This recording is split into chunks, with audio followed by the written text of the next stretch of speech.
Shalom Bapak Ibu yang dikasihi dalam nama Tuhan Yesus. Mari kita siapkan pagi hari ini, kita siapkan hati kita untuk lebih dekat kepadanya. Kita mau percaya bahwa Tuhan kita adalah kekuatan kita, adalah sumber kemenangan kita, sumber kehidupan kita. Mari kita mau menyembah Dia di pagi hari ini. Haleluya Tuhan Yesus. Terima kasih. Terima kasih Tuhan. Oh haleluya Jesus. Oh Tuhan, kami mau menyembah.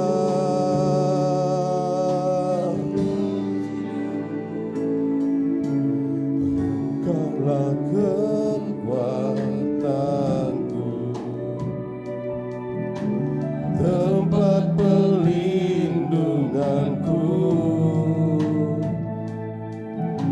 saat badai menerpa.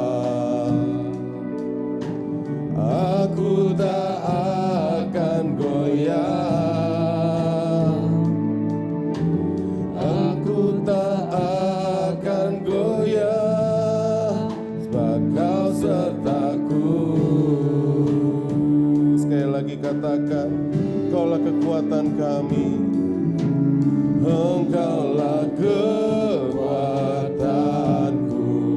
tempat perlindungan hidup kami, tempat perlindunganku saat badai menerpa. saat badai menerpa. Kami tidak akan pernah goyah Tuhan. Aku tak akan goyah, Kami akan tetap setia bersamamu, aku tak akan goyah, sebab Kau Kau sertaku. haleluya. Meskipun langit dan bumi jauh Tuhan, Jauh langit begitu besar, begitu mulia kasih-Mu Tuhan. besarnya kasih-Mu, Penuhi hati kami, penuhi hati kami yang rindu menyembah-Mu Yesus. Sejauh langit dari bumi, begitu besarnya kasih-Mu. Kaulah Tuhan, kekuatanku, sukacitaku. Mari jemaat Tuhan, nyanyikan lagu ini dari awal. Katakan dengan imanmu, Engkaulah kekuatanku, Kau tempat perlindungan hidup kami Tuhan. tempat perlindunganku. Walau badai menerpa kami Tuhan, Badai menerpa, hidup kami kuat, hidup kami takkan goyah. akan goyah. Katakan sekali lagi, aku takkan goyah. Aku tak akan Haleluya, goyah, sebab Kau sertaku. Mari katakan, sejauh langit dan bumi, sejauh oh langit Jesus, dari bumi, begitu besar begitu kasih-Mu. besarnya kasih-Mu. Haleluya Tuhan, Penuhi hati kami yang rindu menyembah-Mu Yesus, Yesus, Yesus. oh Yesus Tuhan kami. Sejauh langit Haleluya, dari bumi, begitu besar, begitu besarnya kasih-Mu. Kaulah Tuhan, Kaulah Tuhan, kekuatanku, kekuatanku, sukacita kami. sukacitaku. Mari sekali lagi katakan dengan imanmu. Bapak Ibu saya undang untuk bangkit berdiri. Sejauh langit, Sejauh langit oh besar kasih-Mu Tuhan. Haleluya. Penuhi hati kami Bapa. Hati kami yang Menyembah-Mu Yesus, sejauh langit dari bumi. Begitu besar dan kasih-Mu. Kaulah Tuhan, kekuatan kami, kekuatanku, sukacitaku. Sekali lagi katakan, Kaulah Tuhan, kekuatanku, sukacitaku. Sekali lagi katakan dengan imanmu, Kaulah Tuhan, kekuatan kami, kekuatanku, sukacitaku. Mari pagi hari ini sembah Tuhan, sembah Dia, sembah Yesus yang maha tinggi, sembah Yesus yang sangat dahsyat, yang selalu sertai kita. Haleluya Tuhan, terima kasih. Kau Allah yang baik Tuhan, Kau Allah yang baik Tuhan. Haleluya, Jesus, Kaulah sumber segalanya Tuhan, sumber kebaikan, sumber berkat, sumber penyertaan, sumber kasih setia dalam hidup kami Tuhan. Haleluya, haleluya Tuhan. Terima kasih Tuhan. Mari pagi hari ini renungkan kebaikan Tuhan di dalam kehidupan kita. Renungkan betapa dahsyatnya Tuhan selalu menyertai kita di tengah situasi sulit ini, di tengah situasi yang penuh dengan keraguan, di tengah situasi yang penuh ketakutan saat ini. Tuhan Yesus tetap hadir bersama kita. Mari renungkan betapa baiknya Tuhan di dalam kehidupan kita. Haleluya Tuhan.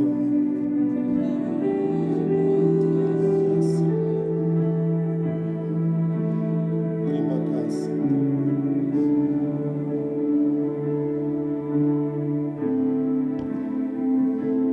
Laku lihat kebaikan-Mu yang tak pernah habis, di hidupku. Kau berjuang Tuhan, sampai akhirnya Kau dapati aku tetap setia. Sekali lagi, aku lihat kebaikan-Mu Tuhan, oh yang tak pernah habis. Amin, amin, benar Tuhan. Kami mau berjuang, hingga akhir Tuhan, hingga finish nanti Tuhan. Kami mau tetap bersama Engkau, kami mau tetap bersama-Mu Tuhan. Telah kulihat, amin, kebaikan-Mu, kebesaran-Mu Tuhan, sungguh luar biasa sertai kami. Haleluya Tuhan, sampai akhirnya Kau dapati aku tetap setia. Ku berjuang sampai akhirnya Kau dapati aku tetap setia. Bapak Ibu katakan, ku berjuang, amin. Kami akan tetap berjuang sampai akhir Tuhan. Amin. Setia. Beri kemuliaan buat nama Tuhan kita. Lebih dahsyat lagi. Haleluya Tuhan. Terima kasih Bapak. Kami anak-anak-Mu kembali pagi hari ini menyembah-Mu, memuji-Mu Bapa. Kami rindu Kau datang hari ini Tuhan, diam di hati kami masing-masing. Ketika kami keluar dari tempat ini, kami mendapatkan sesuatu yang luar biasa yang berasal dari-Mu Bapa. Terima kasih atas penyertaan-Mu, kami bersyukur atas segala kebaikan-Mu Tuhan. Sertai ibadah ini dari awal hingga akhirnya Tuhan. Biarlah kuasa Roh Kudus mendiami kami semua Tuhan. Terima kasih Bapa, kami berdoa mengucap syukur hanya di dalam nama-Mu saja. Kami berdoa haleluya bersama-sama jemaat Tuhan katakan amin. Shalom. Silakan lihat kanan kirinya, depan belakangnya sambil katakan Tuhan Yesus dahsyat. Jangan bersalaman ya Bapak Ibu ya. Kita dilarang di new normal ini. Cuma gak apa-apa, kita mau tetap memuji nama Tuhan, amin. Biar bumi akan berlalu, biarpun langit tak bercahaya lagi, kita mau memuji nama Tuhan kita, Yesus yang dahsyat. Haleluya. Woo!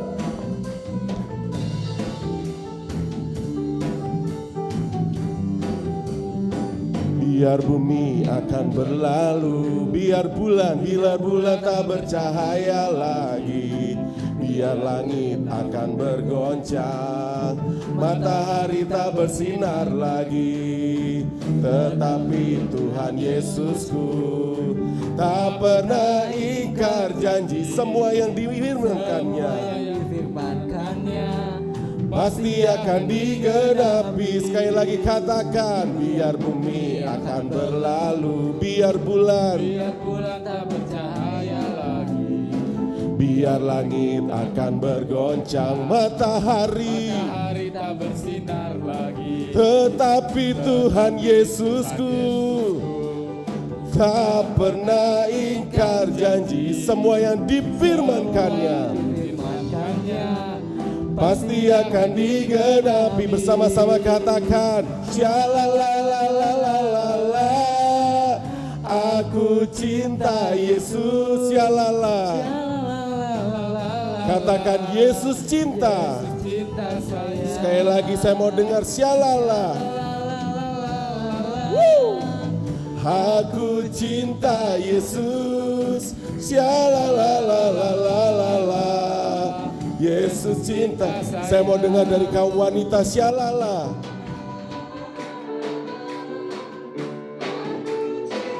Dari kaum wanita, amin. Sekarang dari kaum bapak-bapak, kaum lelaki, Shalalalalala, aku cinta. Sekali lagi.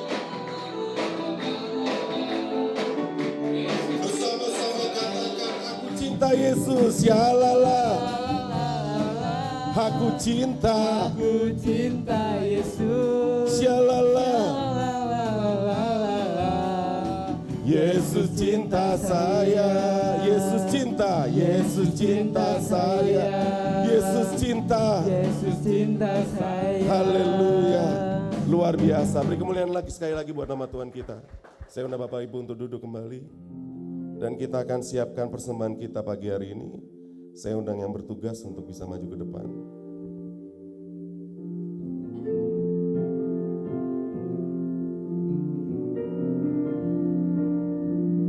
Terima kasih Bapak, terima kasih Tuhan atas segala penyertaan-Mu. Sebentar kami akan memberikan yang terbaik untuk kemuliaan nama-Mu Tuhan. Kau berkati persembahan ini agar menjadi berkat untuk pembangunan kerajaan-Mu tempat ini. Terima kasih Bapa, Kaulah yang baik, hanya di dalam nama-Mu saja kami berdoa ucap syukur, haleluya, amin. Haleluya, kami mau sujud di altar-Mu Tuhan. Bila hati terasa berat, tak seorang mengerti bebanku,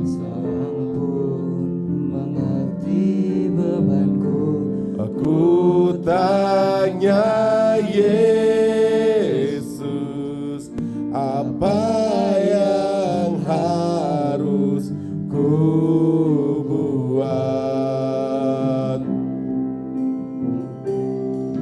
Dia berfirman, mari datanglah. Dia selalu pedulikan aku, Dia selalu pedulikan aku. Ku datang Yesus, ya pikul segala bebanku. Sujud di altarnya, bawa hidupku Tuhan. Bawa hidupku, Kami terima anugerah-Mu. terima Oh anugerahnya. Jesus, Kau ampuniku, Kau bebaskanku. Oh haleluya Tuhan. Dia ubah hidupku. Haleluya. Baharui hatiku.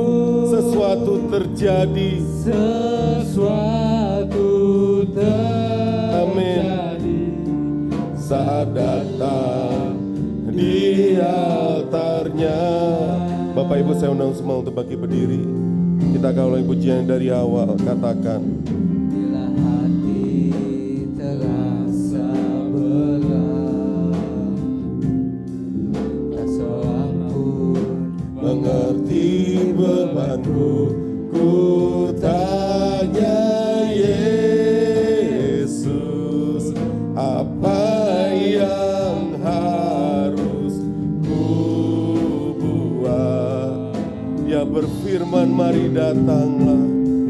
Dia berfirman, mari datanglah. Kau Yesus yang pedulikan aku. Pedulikan aku. Ku datang Yesus. Amin. Dia pikul segala bebanku. Sujud di altarnya. Di altarnya ku bawa hidupku.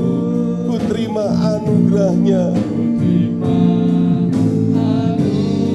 Kau ampuni kami Tuhan, Kau membebaskan kami.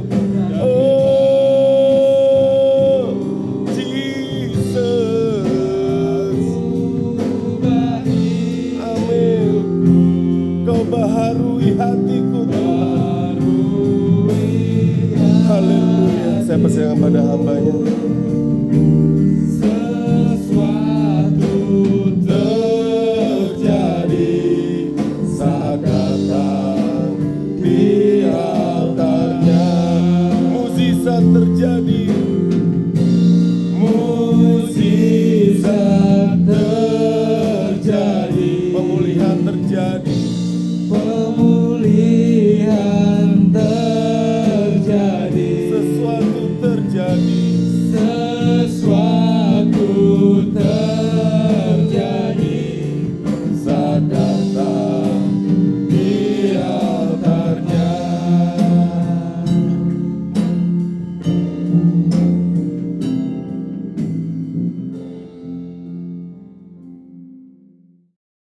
Shalom Bapak Ibu yang dikasihi oleh Tuhan. Bapak Ibu yang Tuhan kasihi, kepercayaan kita kepada Allah seharusnya ini dapat terlihat di dalam keteguhan hati kita. Di mana kita harus selalu berpegang teguh kepada janjinya. Bahkan ketika kita tidak lagi menemui alasan logis untuk tetap berpegang kepada janjinya. Karena itulah hakikat dari kata percaya, yaitu bukti dari segala sesuatu yang tidak kita lihat. Memang pada kenyataannya, hal ini tentu tidaklah semudah seperti kita mengucapkannya. Tetap teguh pada janji Allah, ini tidaklah semudah kita menteorikannya. Lebih mudah kita mengucapkan dan sulit bagi kita melakukannya. Mengapa tidak semudah seperti yang kita ucapkan? Karena yang pertama yaitu bahwa janji Allah itu kadang tidak spesifik. Sehingga di sini dapat diartikan bermacam-macam. Pak Ibu perhatikan, pada waktu Allah memanggil Abraham keluar dari rumah bapaknya, Allah pada waktu itu hanya mengatakan, pergilah ke negeri yang akan kutunjukkan kepadamu. Kemana Abraham pergi? Alkitab tidak menyebutkan tempat yang harus dituju oleh Abraham. Pada waktu itu Abraham hanya berjalan dengan perintah dan janji. Walaupun bagi Abraham jalan yang akan ditempuhnya itu enggak jelas. Tempat yang akan ditujunya pun enggak jelas. Tetapi meskipun demikian Bapak Ibu, Abraham tetap melangkah seperti yang Tuhan perintahkan. Ini memberikan kepada kita suatu gambaran yang jelas, yaitu bahwa Abraham ini adalah pribadi yang tetap percaya dan bergantung kepada Tuhan. Yang kedua, bahwa kita manusia diciptakan sebagai makhluk yang berpikir. Oleh karena itu, kita punya kecenderungan untuk selalu mencari alasan yang logis sebagai dasar untuk kita bisa mempercayai segala sesuatu, tak terkecuali juga janji Allah. Jadi Bapak Ibu, ketika seseorang itu tidak lagi menemui alasan logis yang menjadi dasar percayanya di dalam hidup, memang dia bisa tetap percaya, tetapi mengartikan percayanya itu dalam bentuk yang berbeda, atau dia menjadi tidak percaya. Yang ketiga, yaitu bahwa manusia mempunyai kecenderungan yaitu untuk fokus kepada masalah yang tengah dihadapinya. Karena memang itu adalah bagian dari mekanisme pertahanannya, defense mechanism. Tetapi Bapak Ibu, akibatnya kadang ia tidak mampu untuk fokus kepada Allah dan janjinya. Itulah sebabnya sekarang saya mau mengajak kita semua untuk kita melihat ketiga hal ini dalam pergumulan iman Abraham. Khususnya ketika Abraham mendapat janji Allah bahwa ia akan mempunyai keturunan. Bapak Ibu, ternyata janji Allah kepada Abraham hanyalah akan mendapat keturunan. Saya akan bacakan dalam Kejadian 15 ayat 3 sampai dengan 6. Lagi kata Abraham, engkau tidak memberikan kepadaku keturunan, sehingga seorang hambaku nanti menjadi ahli warisku. Tetapi datanglah firman Tuhan kepadanya, demikian, orang ini tidak akan menjadi ahli warismu, melainkan anak kandungmu. Dialah yang akan menjadi ahli warismu. Lalu Tuhan membawa Abraham keluar serta berfirman, coba lihat ke langit, hitunglah bintang-bintang, jika engkau dapat menghitungnya. Maka firman-Nya kepadanya, demikianlah banyaknya nanti keturunanmu. Lalu percayalah Abraham kepada Tuhan, maka Tuhan memperhitungkan hal itu kepadanya sebagai kebenaran. Pak Ibu, lalu pada beberapa masa kemudian Allah mengulangi janjinya bahwa Abraham akan mendapat keturunan melalui Sarah istrinya. Ini akan saya bacakan buat kita semua dalam Kejadian 18 ayat yang ke-10. Dan firman-Nya, sesungguhnya aku akan kembali tahun depan mendapatkan engkau.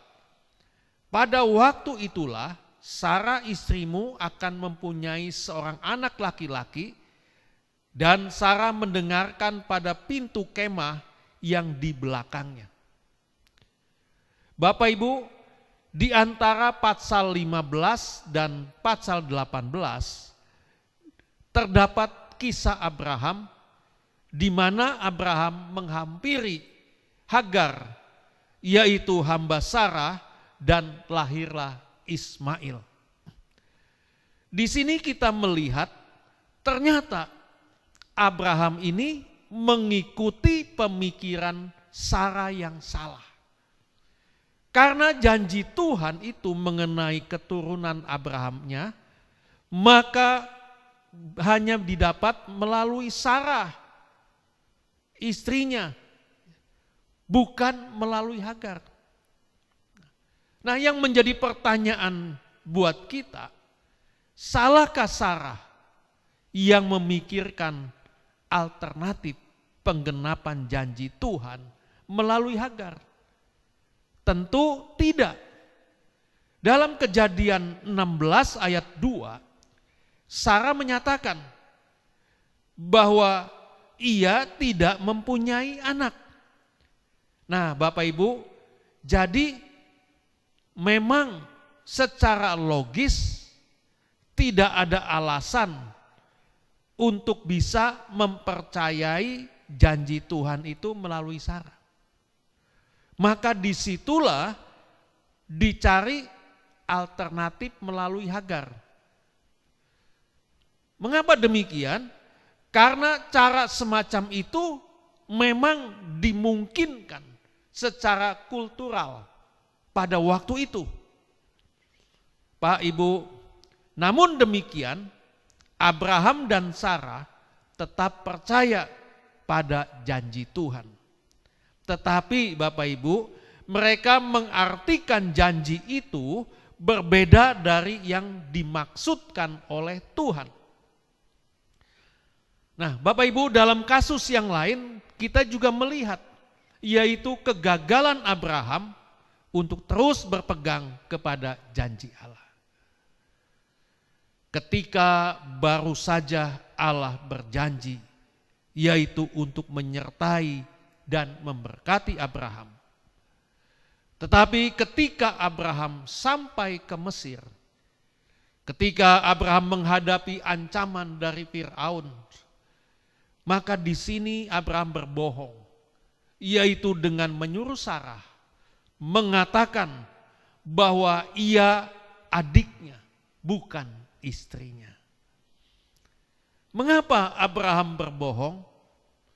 Karena Abraham tidak mampu lagi untuk fokus kepada Allah ketika menghadapi bahaya di Mesir. Karena ia hanya fokus kepada masalah, karena ia bersiasat untuk mengatasi masalah tanpa melibatkan Allah. Bapak Ibu yang dikasihi oleh Tuhan, pengalaman Abraham ini adalah merupakan gambaran pengalaman manusiawi kita. Jadi memang tidak selamanya mudah untuk bisa terus berpegang pada Allah. Ada banyak faktor-faktor manusiawi yang membuat kita kadangkala kita bisa melupakan janji Tuhan. Tetapi yang menarik dari Abraham ini, yaitu di mana Abraham mengalami dari satu kegagalan kepada kegagalan yang lain. Nah, pertanyaannya buat kita, mengapa Allah tetap menyertai dan memberkati Abraham? Bahkan di dalam Roma 4, Abraham digambarkan begitu sempurna imannya, seolah-olah ia tidak pernah gagal. Kita baca dulu Bapak Ibu dalam Roma 4 ayat 19 sampai dengan 22.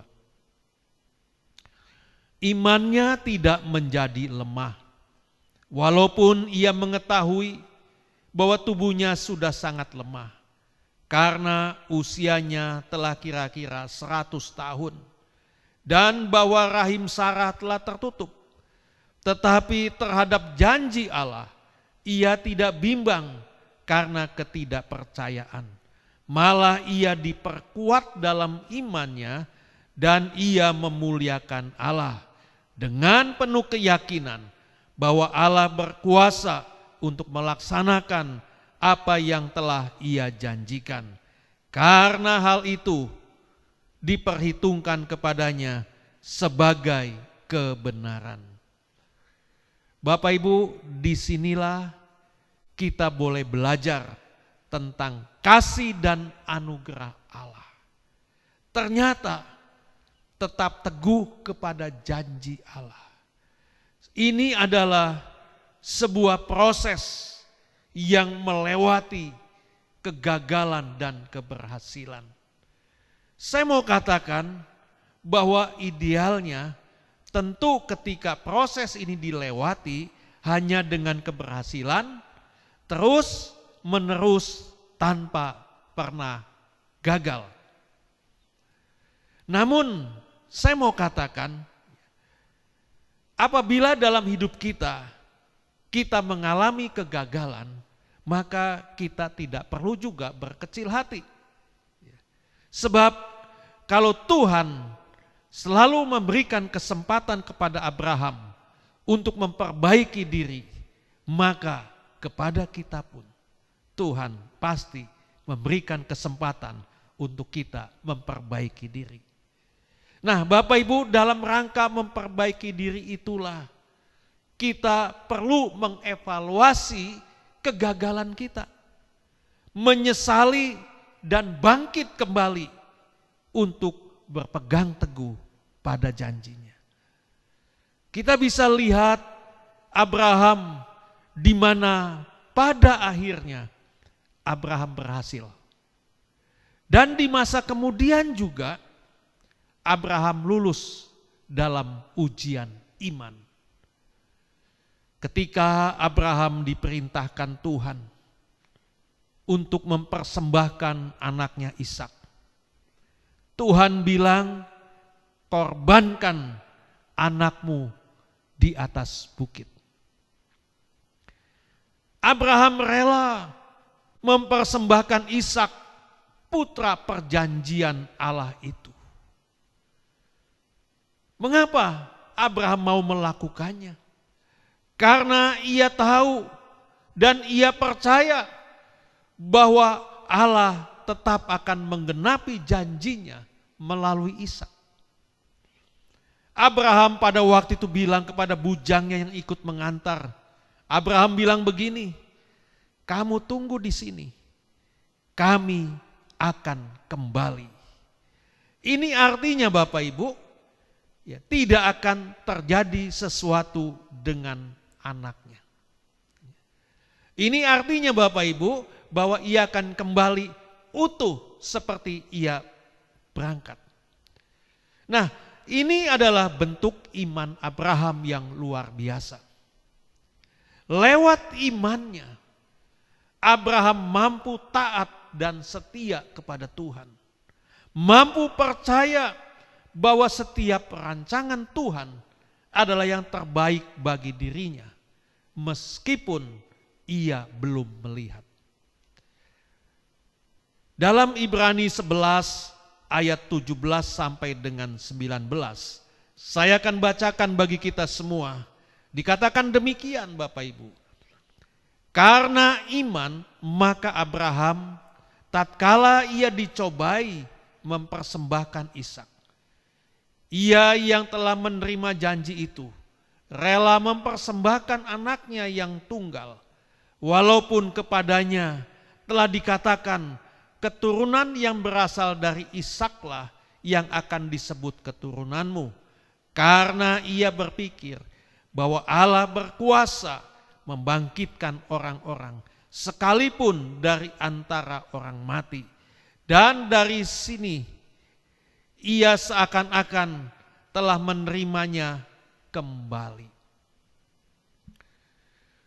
Bapak Ibu, sebuah proses bagi Allah bukanlah apakah seseorang itu gagal atau berhasil menjalaninya, tetapi apakah seseorang itu mampu bangkit kembali ketika ia gagal.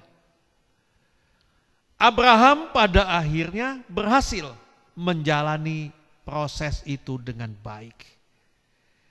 Ketika mampu bangkit dan kembali berpegang teguh kepada janjinya, maka Allah memperhitungkan itu sebagai buah kebenaran.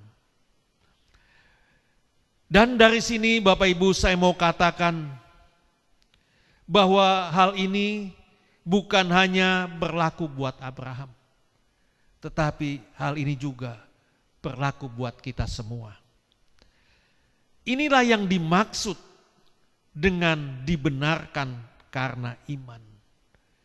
Jadi Bapak Ibu, kalau Allah memberi kesempatan kepada Abraham, maka Allah juga akan memberikan kesempatan buat kita untuk kita bangkit dari dosa masa lalu dan memulainya hidup baru bersama dengan Tuhan. Itulah sebabnya Bapak Ibu kita patut bersyukur mempunyai Allah yang penuh dengan kasih karunia, Allah yang selalu memberi kesempatan kedua. Tentu Bapak Ibu, kesempatan yang diberikan Allah ini bukanlah kesempatan untuk kita boleh terus berbuat dosa. Karena kesempatan ini adalah kesempatan untuk pertobatan dan memperbaiki diri. Kesempatan yang Tuhan berikan ini menunjukkan betapa Ia sangat mengasihi kita. Betapa Ia ingin memberi kesempatan untuk kita bisa berubah. Oleh sebab itu, jangan sia-siakan kesempatan yang Tuhan berikan kepada kita. Amin. Tuhan memberkati. Ya Bapak Ibu yang dikasihi dalam nama Tuhan Yesus, senang rasanya kita hari ini berkumpul kembali baik bersama keluarga dan teman-teman kita di rumah masing-masing. Dan juga kita hari ini sudah beribadah baik offline maupun online. Mari like, subscribe, dan tentunya share dong channel GBI Shalom Titian Kencana yang ada di YouTube. Oke, supaya Bapak Ibu mendapatkan notifikasi yang memberkati Bapak Ibu sekalian. Terima kasih, Tuhan Yesus memberkati, sampai jumpa.